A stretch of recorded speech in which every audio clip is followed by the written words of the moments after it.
জীবনটা উপভোগ করো, কারণ আমরা আর কখনো আমাদের যে বয়সটা চলছে এই বয়সে আর ফিরে আসতে পারবো না।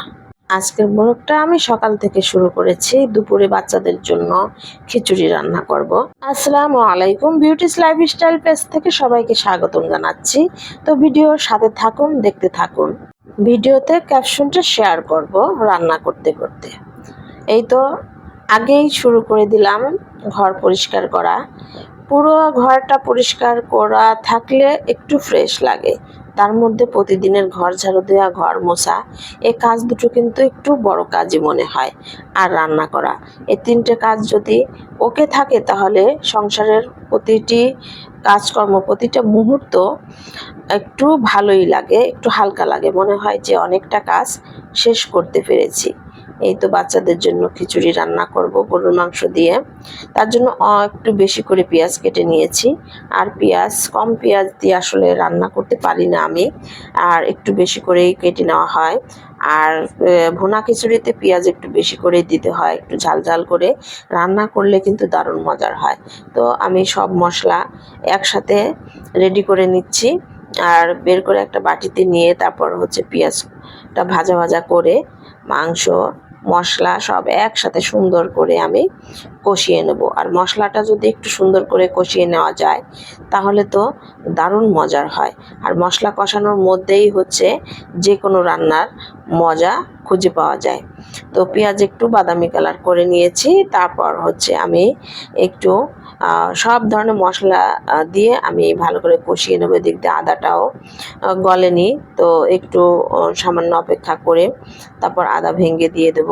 আর গরু মাংসগুলো আমি ধুয়ে সুন্দর করে রেখে দিয়েছিলাম। এই তো পারফেক্টভাবে আমি কষিয়ে নিয়েছি মশলা।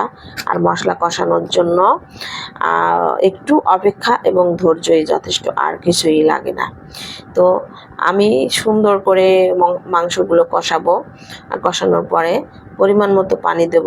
আর এই যে এখন হচ্ছে জিরা বাটা দিয়ে দিলাম, আর স্পেশাল একটা মশলা দিব ভুনা খিচুড়ির ভিতরে, যেটা আমি বাসায় তৈরি করে থাকি। সব ধরনের মশলা দিয়ে গরম মশলা তৈরি করে নেই। তারপর হচ্ছে চাল ডাল একসাথে আমি মিশিয়ে সুন্দর করে রান্না করে নিব।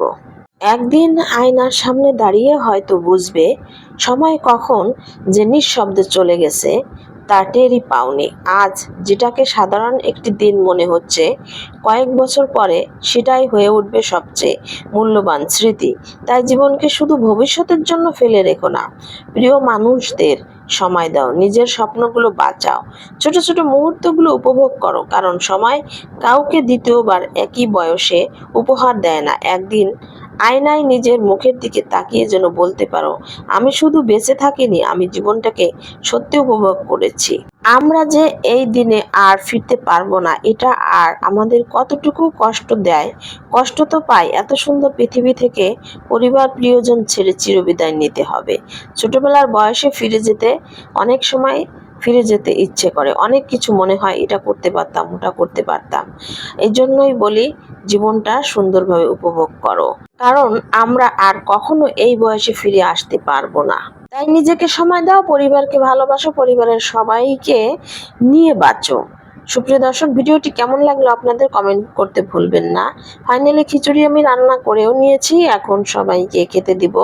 আর খিচুড়িতে সবসময় গোল গোল করে শসা কেটে নেই। ধন্যবাদ, ভালো থাকবেন, আল্লাহ হাফেজ।